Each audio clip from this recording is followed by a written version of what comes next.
Well, I've lived here for 40 years. I'm 40 years old and I've lived here. I went to school at the University of Arkansas. It's the only time I've ever left, I guess, Arkadelphia. I'm a financial advisor. I work here. I have my own business. And I have a son that's 18, so I started when he was 5. I've been with youth sports for about 13 years, I guess. Coached baseball, football, basketball, soccer, a little bit of everything.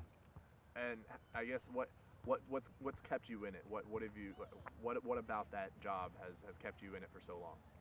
Well, you know, of course, being around my own kids is the motivation to start with. But you know, some of the biggest influences in my life are coaches.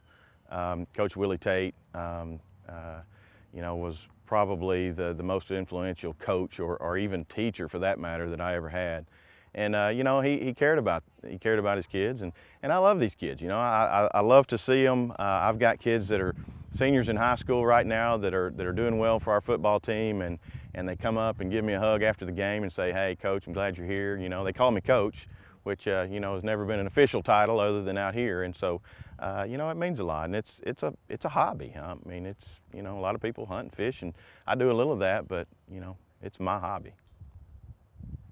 But now, I guess more than anything, I'm disappointed. You know, I was, you know, told that I didn't basically have a job, I guess, anymore, and wasn't asked my opinion. I wasn't asked to explain, you know, what went on. I wasn't, you know, it was assumed that, you know, that I had done wrong, which, you know, I admit I could have probably handled things a little differently. I'm passionate, as I think most coaches are. I'm passionate in what I do. You know, these kids come out here for a reason, and that's not to have a buddy, it's to have a coach. If we can become buddies, that's great, but you know, I'm here to coach them and evaluate them and tell them the truth. And if parents ask me the truth, and then, you know, I'll try to keep from hurting their feelings as long as I can, but if I'm pressed into a corner, I'm going to tell them the truth. And you know, that's really what kind of motivated this whole situation. And so in your eyes, explain to us what happened. A young man, you know, as we draft teams every year, a young man, didn't know who he was in the draft room, brought him out, realized that, you know, who he was, you know, he was his dad, mom and dad, you know, new to our community, important, you know, figures, you know, president of Henderson State, good looking kid, you know. We came out first day of practice, and, you know, we have a very short time to evaluate kids, so couple of 1.5 hour practices and we're ready to take the field. So I put the young man at an offensive skill position, and we tried that for a couple of practices, and just really didn't work out. It wasn't really his cup of tea. He had some, you know, had a little bit of, you know, issue here and there. So I put him on the other side of the ball, put him on the defensive side, and his parents weren't too crazy about that. You know, I think the kid was upset, and that's fine. I understood that. He's 7 years old. They do that. So you know, I took the extra time. Maybe he's a little sensitive. You know, we don't know that, but we learn that and from the parents a lot of times. And so I took some extra time to explain why I did what I did. And, you know, I think the kid, at least to me, you know, understood and was, you know, willing to play. He went out and played the first game, played every snap on defense, did a great job. And, you know, I just don't think that was good enough. But that was my evaluation. That was the way I, you know, saw it. That was where I thought he best helped the team and helped him. You know, you hate to put a kid in a position where he's going to embarrass himself and not do his best. You want to put him where, you know, he learned something. So would you say this is stemming from something that the parents wanted but weren't getting?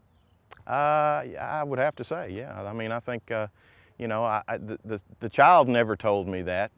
So I would have to assume the only ones that told me that were the parents. So, you know, yeah, that's the conclusion I'm at right now. And so, to make a long story short, they weren't getting what they want, and in your eyes, they took it to the city. Yeah, and I think their exact words were they weren't getting what they were told they were going to get. Now, being told, I think that goes back to the original sign-up and the original registration that, you know, they weren't getting what We were told that he would get the opportunity to throw and catch and run the football, and he hadn't been given that opportunity, when in fact he had. He had been given that opportunity in practice, and with it being the first game, he would probably have been given that opportunity again, but not the first game, and that wasn't good enough. So yeah, it was a little bit of this is the way we see it working out, and are you going to work it out that way? And can't speak for what I would have done the 5th week of the season, but the first week I had made up my mind, and that's the way we were going to approach it. That's the only amount of games that we played. How many games? We've had one game. We've had I think 3 or 4 practices, one 10-minute scrimmage game, and one full game, which we won 26-0. Our defense did a great job, and he played every snap of it. And I told him that, and asked him to congratulate him. He's got a great skill. His skill's not throwing and catching the ball right now. And they said, well, thank you, but this is what we're expecting. So what did you see them do in your eyes? He's got you said you've already established that they're a pretty prominent figure in the city. How do you see what played out? Explain that for us. Well, I'm a small town guy, and I see that I guess, for lack of a better way to put it, sometimes people throw their weight around, and whether through intimidation or through going over someone's head, and that's kind of the way this played out. We had a couple of conversations back and forth, either through text or on the phone with the parents, and other than that, they were going around me and going to the city, and they went to the Parks and Rec director first, and he told them they wanted to move teams. It wasn't a question of is this going to get better? It was we want him gone. We want to not only do we want him to change teams, but we want to pick the team. And the Parks and Rec director and his staff stood firm and said, no, that's not our precedent. We don't do that. Because a kid doesn't get to play the position, and they denied it. Have you ever encountered something like this before? No, I haven't. Not like this. And parents love their kids more than they do everyone else's kids. That's the way with me. You can't deny that. But I've been told I needed to do this different or that different, and I try to do it if it's within reason, and if I'm not above any constructive criticism. But I've never been disappointed to the fact where someone insinuated that I had an ulterior motive other than the kids. What are you thinking that what do you think that, or what do you assume is their thoughts on this, and what your ulterior motive may have been?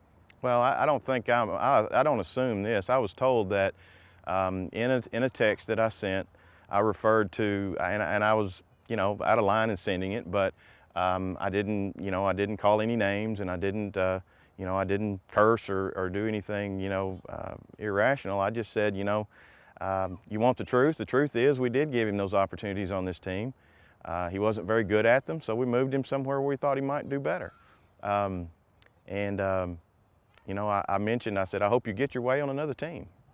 It was a jab, and it probably wasn't the best thing to do. I told my young men last night at practice, I said, the reason I'm not coaching is because I made a mistake. I made a mistake in having to get the last word in. And I said, don't make that mistake. I didn't mention anything about anything that led up to it. It's all about those kids. It's not about me. My last statement was, welcome to my hometown. And I meant simply by that, I've lived here for 40 years. I've coached these kids. I have these kids that are my own. And I don't appreciate someone coming in and bullying around. And if it's because of, someone throwing their weight around, or whether it's someone that's, just a little stubborn, it all means the same to me. I don't want an award. I don't even want to thank you.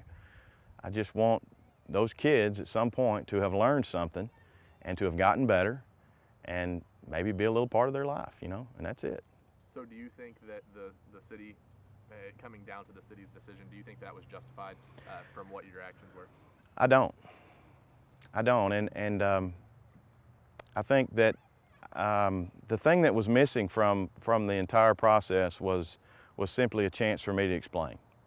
I think that it could have been handled. I think that maybe as a couple of grown men, Dr. Jones and I and his wife, I think that we could have probably gotten together and said, hey, you know, we're big boys and girls here, and these 7- and 8-year-old kids, you know, they don't need to be a part of this. It doesn't have to be this way. Let's work this out. I'm not above that. So now, looking back, would you have done anything differently? I would. Looking back, I would have not tried to get that last word in. And I meant what I told those boys last night at that practice. They all stood on a knee and they looked up at me, and they were, you know, some sad and some mad and some pouting and some confused. And I told them, you know, I made a mistake, and don't make this same mistake, you know. Just because I wasn't their coach last night didn't mean I couldn't tell them something, and hope that may be the only thing they remember this year. They may not remember how to run a sweep or throw a curl pattern, but if they can remember that, then, you know, that's fine. Do you have a child on this team? I do. I do. And, you know, he went through the whole range of emotions. He went through you know, he cried for a couple of hours, and then he got mad for a couple of hours, and he pouted for a couple of hours. And I told his mother, I said, you know, or she told me, you know, it'll pass. He'll get over it a lot faster than us adults will, probably. And he's going to be okay. And I explained to him that, you know, it was my mistake. They don't need to know the particulars of it. And you do feel like you made a mistake? I do, absolutely. I feel like I made a mistake in trying to get the last word in, and out of frustration and out of basically just pride.